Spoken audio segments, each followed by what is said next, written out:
வீடியோவில் நம்ம வந்து மெஷ் அனாலிசிஸ் வந்து பார்க்க போகிறோம். ஸோ மெஷ் அனாலிசிஸ் பார்க்குறதுக்கு முன்னாடி வந்து பார்த்தீங்கன்னா நம்ம வந்து சோர்ஸ் டிரான்ஸ்ஃபர்மேஷன் பற்றி பார்க்கலாம். ஸோ நோடல் அனாலிசிஸும் மெஷ் அனாலிசிஸும் பண்ணுறதுக்கு முன்னாடி நம்மளுக்கு இந்த சோர்ஸ் டிரான்ஸ்ஃபர்மேஷன் பற்றி தெரிஞ்சால் தான் நம்மளால் நோடல் அனாலிசிஸோ இல்லைனா மெஷ் அனாலிசிஸோ வந்து ஈஸியாக பண்ண முடியும். ஃபஸ்ட்டு வந்து நான் வந்து ஒரு வோல்டேஜ் சோர்ஸ் எடுத்துக்கிட்டு இது வந்து கரண்ட் சோர்ஸாக எப்படி மாற்றுறது அப்படின்றது சொல்லி கொடுக்குறேன். ஸோ வோல்டேஜ் சோர்ஸ்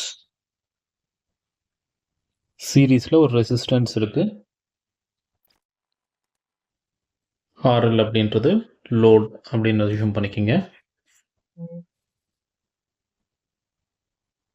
இது வோல்டேஜ், இது ரெசிஸ்டன்ஸ் R1 இல்லைனா சோர்ஸ் ரெசிஸ்டன்ஸ் RS அப்படின்னு எழுதலாம்.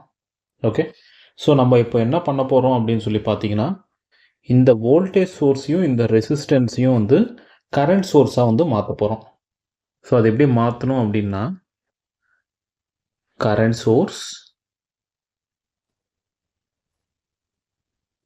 இன் parallel with the same resistance அப்படின்னா RS வேல்யூ அங்கே எவ்வளோ இருக்கோ அதே RS வேல்யூ தான் இங்கே நம்ம யூஸ் பண்ண போகிறோம். அதுக்கடுத்து இந்த லோட் ரெசிஸ்டன்ஸ் அதுக்கடுத்து சர்க்கியூட் என்ன இருக்கோ அது அப்படியே வந்து நம்ம யூஸ் பண்ண போகிறோம். அது எதுவும் வந்து நம்ம மாற்ற போகிறது இல்லை. ஓகே, ஸோ இங்கே RL என்ன இருக்கோ அது. இப்போது இங்கே இருக்கிற ஐ வேல்யூ வந்து நம்ம கேல்குலேட் பண்ணணும். ஐ வேல்யூ கேல்குலேட் பண்ணுறதுக்கு நம்ம வந்து ஓம்ஸ் லா ஃபார்முலா யூஸ் பண்ணுறோம்.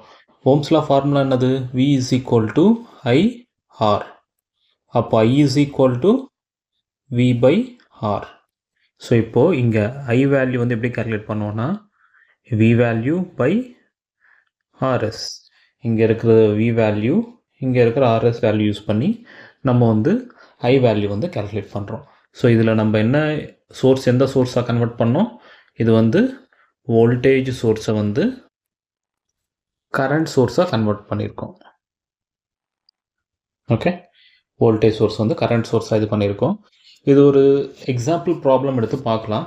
இப்போ நான் வந்து வேல்யூஸ் எடுத்து சேம் இதே மாதிரி சர்க்கியூட்டுக்கு வந்து வேல்யூஸோட எடுத்து கன்வெர்ட் பண்ணி காமிக்க போகிறேன். ஸோ ரெசிஸ்டன்ஸ், ஃபார் எக்ஸாம்பிள் இந்த ரெசிஸ்டன்ஸ் RSோட ரெசிஸ்டன்ஸ் வேல்யூ வந்து ஒரு 5 ohms அப்படின்னு எடுத்துக்கோங்க. இந்த RL வேல்யூ வந்து ஒரு 20 ohms அப்படின்னு எடுத்துக்கோங்க. வோல்டேஜ் V வந்து ஒரு 30 volts அப்படின்னு எடுத்துக்கோங்க. ஸோ இந்த மாதிரி வந்து நம்மளுக்கு கொடுத்த சர்க்கியூட்டில் ஒரு voltage source in series with resistance இருக்குது அப்படின்னா அது நம்ம எப்படி மாற்றலாம் அப்படின்னா ஒரு current source in parallel with resistance. Okay, in parallel with resistance. So இப்போ இந்த கரண்ட் சோர்ஸோட வேல்யூ தான் நம்ம ஃபைண்ட் அவுட் பண்ணணும். இந்த லோட் ரெசிஸ்டன்ஸ் அப்படின்றது இதில் என்ன இருக்கோ அதே தான் இங்கே யூஸ் பண்ணுறோம். ஸோ 20 ohms அப்படின்ற லோட் ரெசிஸ்டன்ஸ் அப்படியே இருக்குது. இந்த parallel ரெசிஸ்டன்ஸும் வந்து பார்த்திங்கன்னா RS is equal to 5 ohms அப்படின்றது அதே வேல்யூ தான் எடுத்திருக்கேன். இப்போ நம்ம கேல்குலேட் பண்ண வேண்டியது இந்த ஐ வேல்யூ தான், இங்கே இருக்கிற ஐ வேல்யூ தான். So I is equal to V by R. V வேல்யூலும் 30, RS value வந்து 5. 30 by 5 means 6 amps. ஸோ அப்போது இங்கே இருக்கிற கரண்ட் வந்து பார்த்திங்கன்னா 6 amps. ஸோ இப்படி தான் வந்து பார்த்திங்கன்னா நம்ம வந்து ஒரு வோல்டேஜ் சோர்ஸை ஒரு கரண்ட் சோர்ஸாக வந்து மாற்ற போகிறோம். ஒரு வோல்டேஜ் சோர்ஸை கரண்ட் சோர்ஸாக வந்து மாற்ற போகிறோம். ஓகே, அதே மாதிரி கரண்ட் சோர்ஸ் கொடுத்துருந்தா ஓகே வோல்டேஜ் சோர்ஸாக மாற்றுறது கூட சேம் மெத்தட் தான். ஓகே, இப்போ நம்ம என்ன பண்ணுறோம் அப்படின்னா கரண்ட் சோர்ஸ், ஓகே கரண்ட் சோர்ஸை வந்து வோல்டேஜ் சோர்ஸாக மாற்று. ஸோ கரண்ட் சோர்ஸ் கொடுத்துருந்தா சர்க்கியூட் வந்து நம்மளுக்கு எப்படி இருக்கும்? ஃபஸ்ட்டு ஒரு கரண்ட் சோர்ஸ் இந்த மாதிரி ஏரோ மார்க் கூட இருக்கும், அதுக்கு பேரலாக சம் ரெசிஸ்டன்ஸ் இருக்கும். இந்த கரண்ட் சோர்ஸோட வேல்யூ வந்து I amps அப்படின்னு எடுத்துக்கோங்க. இந்த parallel ரெசிஸ்டன்ஸோட வேல்யூ வந்து ஃபார் எக்ஸாம்பிள் ஒரு 2 ohms அப்படின்னு எடுத்துக்கோங்க. இந்த கரண்ட் வேல்யூ வந்து 10 ஆம்ஸாக நம்ம அஷ்யூம் பண்ணிக்கலாம். ஓகே, இந்த லோட் ரெசிஸ்டன்ஸ் வந்து ஒரு 100 ohms, எவ்வளோ வேணாலும் நம்ம அஷ்யூம் பண்ணிக்கலாம் இந்த லோட் ரெசிஸ்டன்ஸு. ஸோ இப்போ நம்ம இதில் இந்த current source with parallel resistance வந்து வோல்டேஜ் சோர்ஸ் சீரிஸ் ரெசிஸ்டன்ஸாக வந்து மாற்ற போகிறோம். ஓகே, இந்த சர்க்கியூட் தான் வந்து இப்படி மாறுது. ஸோ இந்த voltage source in series with A resistance, அதுக்கடுத்து இந்த load resistance value. Load resistance value எவ்வளோ இருக்குது? 100 ohms அப்படின்றது அப்படியே இங்கே ப்ளேஸ் பண்ணிக்க போகிறோம். ஓகே, ஸோ இந்த ரெசிஸ்டன்ஸ் வந்து இங்கே இருக்கிற RS வேல்யூ என்னமோ அதே தான். ஸோ அப்போது 2 ohms அப்படின்றது அப்படியே இருக்கும். இப்போ இந்த V வேல்யூ தான் நம்ம கேல்குலேட் பண்ணணும். இங்கேயும் வந்து நம்ம வந்து ஓம்ஸில் ஃபார்முலா தான் யூஸ் பண்ண போகிறோம். V is equal to IR. So I value எவ்வளோ கொடுத்துருக்காங்க? 10 amps அப்படின்னு கொடுத்துருக்காங்க. 10 amps. R வேல்யூ எவ்வளோ கொடுத்துருக்காங்க? 2 amps.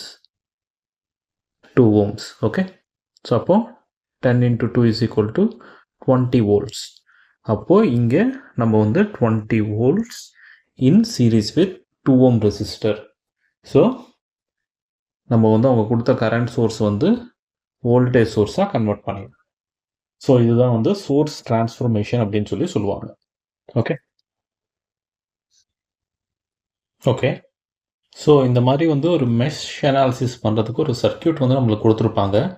அந்த சர்க்கியூட்டில் நம்ம ஃபஸ்ட்டு என்ன பண்ணணும் அப்படின்னா, நோட்ஸுக்கு வந்து நேம்ஸ் வந்து அசைன் பண்ணணும். ஸோ இது ஒரு நோடு, நெக்ஸ்ட் இது ஒரு நோடு, இது ஒரு நோடு, DEF. ஸோ இந்த மாதிரி நேம்ஸ் வந்து அசைன் பண்ணிடுங்க.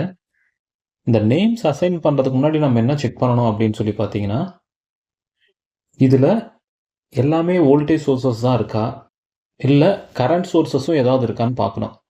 இன்கேஸ் வந்து இதில் ஏதாவது கரண்ட் சோர்ஸ் இருந்துச்சு அப்படின்னா நம்ம வந்து இந்த சோர்ஸ் டிரான்ஸ்ஃபர்மேஷன் வந்து யூஸ் பண்ணி அது வந்து வோல்டேஜ் சோர்ஸாக வந்து மாற்றணும். ஸோ ஞாபகம் வச்சுக்கோங்க, மெஷ் அனாலிசிஸ் பண்ணும்போது சர்க்கியூட்டில் இருக்கிற எல்லா சோர்ஸஸுமே வந்து பார்த்தீங்கன்னா வோல்டேஜ் சோர்ஸஸாக தான் இருக்கணும். ஓகேவா? அதுக்கடுத்து என்ன பண்ணணும் அப்படின்னு சொல்லி பார்த்தீங்கன்னா, கரண்ட் டைரக்ஷன்ஸ் வந்து நீங்கள் ட்ரா பண்ணிக்கணும். இந்த கரண்ட் டைரக்ஷன்ஸ் வந்து எப்படி ட்ரா பண்ணணும் அப்படின்னு சொல்லி பார்த்தீங்கன்னா, இந்த பேட்டரியோட ப்ளஸ்லேருந்து நம்ம டைரக்ஷனை இப்படி ட்ரா பண்ணி நெகட்டிவ் வந்து ரீச் ஆகிற மாதிரி. ஸோ இதில் பார்த்தீங்கன்னா நம்மளுக்கு வந்து 3 லூப்ஸ் இருக்குது. லூப் 1 இதில் ஃப்ளோ ஆகக்கூடிய கரண்ட் வந்து I1 அப்படின்னு சொல்லி அஷ்யூம் பண்ணிக்கிறேன். இது லூப் 2 அப்படின்னு எடுத்துக்கிறேன். இதில் ஃப்ளோ ஆகக்கூடிய கரண்ட் வந்து பார்த்தீங்கன்னா I2 அப்படின்னு சொல்லி அஷ்யூம் பண்ணிக்கிறேன். ஸோ எல்லா இடத்துலையுமே வந்து பாசிட்டிவ்லேருந்து கரண்ட் டைரக்ஷன் வந்து நெகட்டிவ்க்கு வர்ற மாதிரி வந்து எடுத்துக்கிறேன். ஸோ இங்கேயும் வந்து பார்த்தீங்கன்னா பாசிட்டிவ்லேருந்து கரண்ட் வந்து இப்படி நெகட்டிவ்க்கு வந்து ஃப்ளோ ஆகிற மாதிரி எடுத்துக்கிறேன். இந்த கரண்ட் வந்து I3 அப்படின்னு சொல்லி எடுத்துக்கிறேன். ஸோ இது நெக்ஸ்ட் ஸ்டெப்பு. ஸோ இப்போ என்ன பண்ணணும் அப்படின்னா, லூப் 1க்கு வந்து நம்ம வந்து வோல்டேஜ் ஈக்குவேஷன் வந்து எழுதணும். அப்படின்னா நம்ம வந்து லூப் 1ஓட நேம் என்னது? ABCD. லூப்புக்கு வந்து ஈக்குவேஷன் வந்து எழுதணும். Okay, ABCD loop equation. So இதில் நீங்கள் பார்த்தீங்கன்னா ஃபஸ்ட்டு நான் வந்து ஸ்டார்ட் பண்ணுறது வந்து பார்த்தீங்கன்னா 12லேருந்து ஸ்டார்ட் பண்ணுறேன். 12 வோல்ட்லேருந்து இந்த இடத்துலேருந்து கரண்ட் எங்கே என்ட்ரு ஆகுது? நெகட்டிவில் என்ட்ரு ஆகுது. அதனால் அதை நான் வந்து பாசிட்டிவ் 12 அப்படின்னு எடுத்துக்கிறேன். நெக்ஸ்ட் அது எங்கே போகுது? இந்த ரெசிஸ்டன்ஸ் கிட்ட போகுது. ஸோ நார்மலாக V ஃபார்முலா என்னது? V is equal to IR. அப்போது இந்த இடத்துல இருக்கிற I வேல்யூ என்னது? That is nothing but I1 minus I1. ஆரோட வேல்யூ எவ்வளோ? 2. ஸோ இதில் இந்த வோல்டேஜ் மட்டும்தான் நீங்கள் பாசிட்டிவ் எடுத்துக்க போகிறீங்க. மீதி இருக்கிற எல்லா ரெசிஸ்டன்ஸ் ட்ராப்ஸுமே வந்து நெகட்டிவாக எடுத்துக்க போகிறீங்க. ஓகே, நெக்ஸ்ட் அதே மாதிரி நெக்ஸ்ட் இருக்கிற எலிமெண்ட் என்னது? இந்த 12 ohms அப்படின்ற ரெசிஸ்டன்ஸ். ஸோ இந்த 12 ohms அப்படின்ற ரெசிஸ்டன்ஸில் என்னென்ன கரண்ட் ஃப்ளோ ஆகுது? I1 அப்படின்ற கரண்ட்டும் ஃப்ளோ ஆகுது டவுன்வர்ட் டைரக்ஷனில். நெக்ஸ்ட்டு I2 அப்படின்ற கரண்ட்டும் ஃப்ளோ ஆகுது, அதுவும் டவுன்வர்ட் டைரக்ஷனில். ஸோ ரெண்டு கரண்ட்டுமே வந்து சேம் டைரக்ஷன். அதனால் -12 I1 + I2 அப்படின்னு எடுத்துக்கிறோம். ஓகே, இன்கேஸ் வந்து இந்த I2 கரண்ட் டைரக்ஷன் வந்து ஆப்போசிட்டாக இருந்தது அப்படின்னா நம்ம என்ன பண்ணுவோம் அப்படின்னு சொல்லி பார்த்தீங்கன்னா, இந்த ப்ளஸ் போட்ட இடத்துல மைனஸ் வந்து நம்ம யூஸ் பண்ணுவோம். பட் இங்கே ரெண்டு டைரக்ஷனுமே வந்து டவுன்வர்ட் டைரக்ஷன் இருக்கிறதுனால நம்ம வந்து ப்ளஸ் வந்து யூஸ் பண்ணுறோம். நெக்ஸ்ட்டு இந்த எலிமெண்ட்டுக்கு வாங்க. அதுக்கடுத்து இந்த இடத்துக்கு வரோம். இங்கேயும் வந்து பார்த்தீங்கன்னா ரெசிஸ்டன்ஸ் வந்து 1 இருக்குது. கரண்ட் வந்து பார்த்தீங்கன்னா 2 கரண்ட்ஸ் வந்து ஃப்ளோ ஆகுது. இந்த சைடு போகிறது வந்து பார்த்தீங்கன்னா I1 கரண்ட்டு, இந்த சைடு வர்றது வந்து பார்த்தீங்கன்னா I3 கரண்ட்டு. இங்கே பார்த்தா ஆப்போசிட்டாக இருக்குது. ஸோ எப்போவுமே நம்ம எந்த லூப்போட ஈக்குவேஷன் எழுதுகிறோமோ அந்த லூப் கரண்ட் வந்து ஃபஸ்ட்டில் எழுதிட்டு நெக்ஸ்ட் கரண்ட் வந்து அதுக்கடுத்து எழுதணும். ஸோ ரெண்டுமே ஆப்போசிட் அப்படின்றதுனால I1 - I3. ஸோ மொத்தமாக 4 எலிமெண்ட்டு 1 2 3 4 = 0. இப்படி தான் வந்து நம்ம ஈக்குவேஷன் வந்து எழுதணும். ஓகே, அதுக்கடுத்தது சிம்பிளிஃபை பண்ணணும். சிம்பிளிஃபை பண்ணுறது எப்படி? I1 டேர்ம்ஸ் எல்லாம் செப்பரேட்டாக எழுதிடணும். ஃபஸ்ட்டு வந்து ப்ராக்கெட்ஸ் வந்து ரிமூவ் பண்ணிக்கிங்க. I2 ஒரே நிமிஷம்.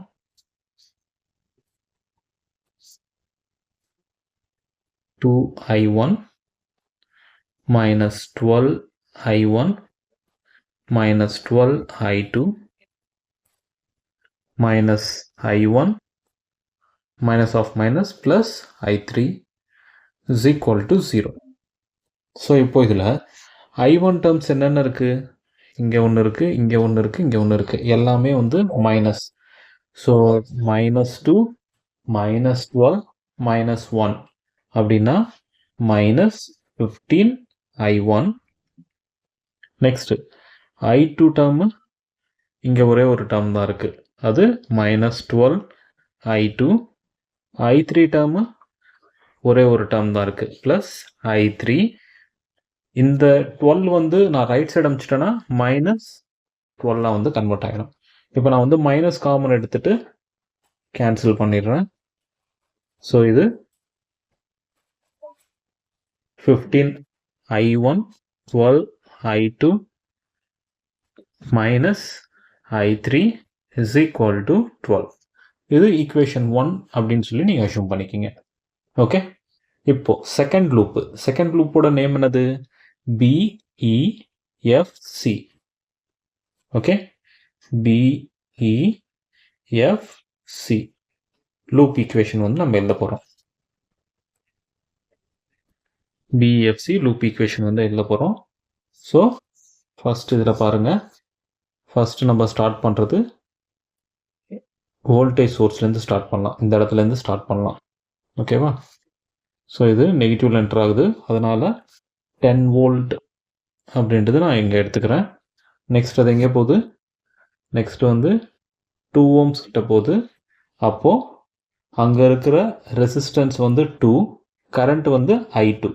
அப்போது -2 I2 அப்படின்னு எழுதணும். அது -2 I2. அதுக்கடுத்து நெக்ஸ்ட் எங்கே வரும்? இந்த 12 ohms கிட்ட வரும். 12 ohmஸில் I2 கரண்ட்டும் ஃப்ளோ ஆகுது, I1 கரண்ட்டும் ஃப்ளோ ஆகுது. பட் ரெண்டுமே சேம் டைரக்ஷனாக இருக்குது. அப்போது -12 என்னென்ன கரண்ட் ஃப்ளோ ஆகுது? I2வும் ஃப்ளோ ஆகுது, I1ம் ஃப்ளோ ஆகுது, சேம் டைரக்ஷன் இருக்குது, அதனால் ப்ளஸ் வந்து எழுதியிருக்கேன். நெக்ஸ்ட் இங்கே வாங்க, 3 ohms ரெசிஸ்டன்ஸ். அதில் வந்து பார்த்தீங்கன்னா இங்கேயும் current direction left to right இருக்குது, பாட்டம்லேயும் வந்து லெஃப்ட் டு ரைட் இருக்குது. ரெண்டுமே வந்து பார்த்தீங்கன்னா சேம் டைரக்ஷனாக இருக்குது. அப்போ வந்து I2 + I3 அப்படின்னு எழுதலாம். -3 I2 + I3 அப்படின்னு சொல்லி எழுதுகிறோம். நெக்ஸ்ட் எல்லா எலிமெண்ட் கம்ப்ளீட் பண்ணியாச்சா? 4 எலிமெண்ட்ஸ் 1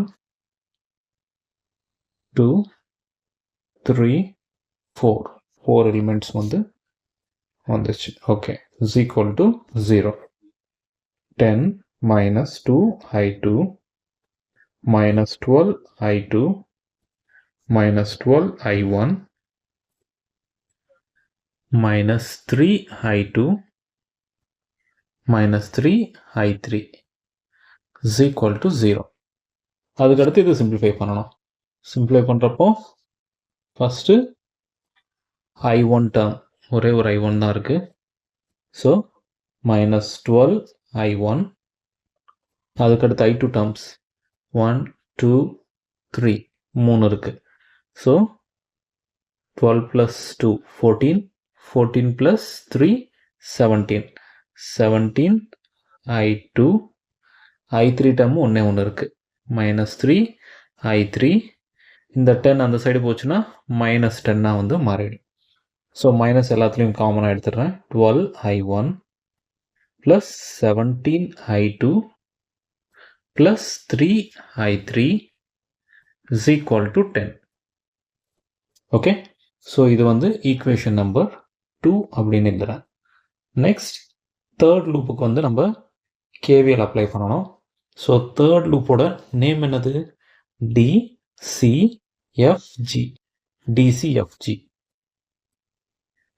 DCFG அதோட லூப் ஈக்குவேஷன்.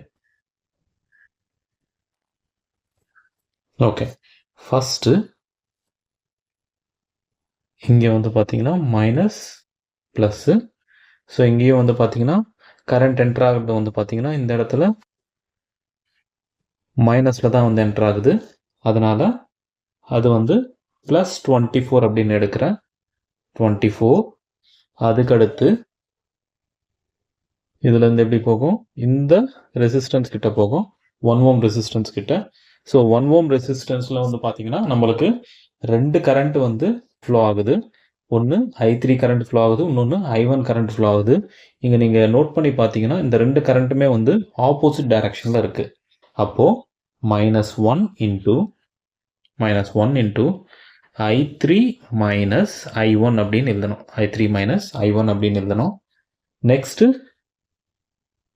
3 ohm ரெசிஸ்டன்ஸ் கிட்ட வருது. இங்கேயும் நீங்கள் கரண்ட் டைரக்ஷன் பார்த்தீங்கன்னா கரண்ட் டைரக்ஷன் சேம் டைரக்ஷனாக இருக்குது. I3யும் லெஃப்ட்லேருந்து ரைட்டுக்கு போகுது, I2வும் பார்த்தீங்கன்னா லெஃப்ட்லேருந்து ரைட்டுக்கு போகுது. அப்போது -3 I3 plus I2. So plus எதனால் வந்துச்சு அப்படின்னு பார்த்தீங்கன்னா இந்த ரெண்டுமே சேம் டைரக்ஷனில் இருக்குது. அதனால் அதுக்கடுத்து பார்த்தீங்கன்னா இந்த 4 ohms கிட்ட வருது. ஸோ 4 ohmஸில் I3 கரண்ட் மட்டும்தான் ஃப்ளோ ஆகுது. அதனால் -4 I3 is equal to 0. So அதுக்கடுத்து இது மல்டிப்ளை பண்ணிவிட்டு I1 terms I2 terms I3 terms செப்பரேட்டாக இது பண்ண போகிறோம். 24 minus I3 plus I1 minus 3 I3 minus 3 I2 minus 4 I3. இதில் I1 டேர்ம்ஸ் என்னென்ன இருக்குது? ஸோ I1 டேர்ம்ஸ் பார்த்தீங்கன்னா ஒரே ஒரு I1 டேர்ம் இருக்குது. ஸோ ஃபஸ்ட் அது எழுதிடுறேன் I1. I2 டேர்ம்ஸ் அதுவும் ஒரே ஒரு டேர்ம் தான் இருக்குது. Okay, minus 3 I2. I3 terms 1 2 3 terms இருக்குது. So -3 -1 -4 -4 -4 -8 I3. ஸோ இந்த 24 ரைட் சைடு அமிச்சிட்டா -24. ஸோ இது ஈக்குவேஷன் 3 மார்க் பண்ணிக்கிறோம். இப்போது அதுக்கடுத்து என்ன பண்ணணும்னா இந்த 3 ஈக்குவேஷன்ஸுமே நம்ம சால்வ் பண்ணணும். ஃப்ரம் ஈக்குவேஷன் 1, 2, 3 நம்ம ஒரு மேட்ரிக்ஸாக கிரியேட் பண்ணலாம். ஓகே, ஸோ அந்த மேட்ரிக்ஸ் ஃபார்மேஷன் எப்படி இருக்கணும் அப்படின்னு சொல்லி பார்த்தீங்கன்னா first RI is equal to V இப்படி இருக்கணும். அப்படின்னா என்னன்னா, இந்த V is equal to IR இருக்குல்ல, அதே தான் நான் வந்து இந்த மாதிரி வந்து ரீரைட் பண்ணியிருக்கேன். அப்படின்னா ஃபஸ்ட்டு வர்ற ஈக்குவேஷன் வந்து ஆரோட ஈக்குவேஷனாக இருக்கணும். அதுக்கடுத்து வந்து நம்மளுக்கு தெரியாத அன்னோன் வேல்யூ கரண்ட் வந்து நம்ம வந்து கால்குலேட் பண்ணுறோம். அதுக்கடுத்து நம்மளுக்கு தெரிஞ்ச வோல்டேஜோட வந்து அது நம்ம ரீப்ளேஸ் பண்ணுறோம். ஓகே, ஸோ ஃபஸ்ட்டு ஈக்குவேஷன் 1 பாருங்கள். 15, 12, -1. 15, 12, -1. 15, 12, -1.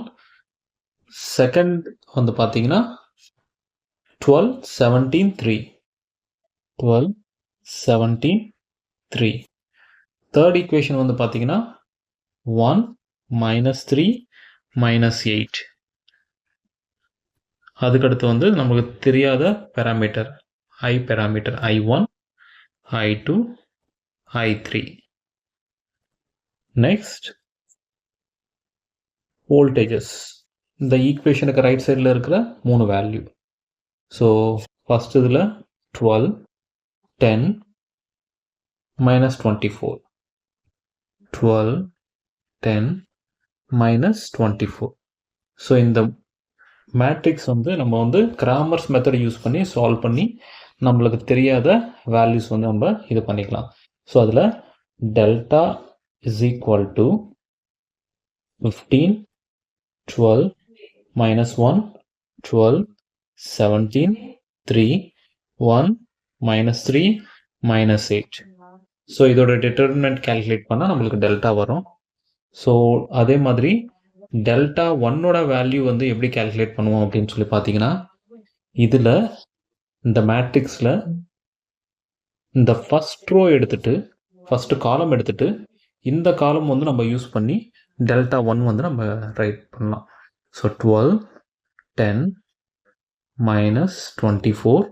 அதுக்கடுத்து வந்து ரிமைனிங் 2 காலம்ஸ் வந்து அதே தான். 12, 17, -3, -1, 3, -8. இது டெல்டா 1. அதே மாதிரி டெல்டா 2 வந்து பார்த்தீங்கன்னா செகண்ட் காலம் மட்டும் நம்ம வந்து இந்த V வேல்யூவோட ரீப்ளேஸ் பண்ண போகிறோம். மீதி காலம்ஸ் அப்படியே எழுத போகிறோம். ஸோ -1, 3, -8. இதோட வேல்யூ என்னது?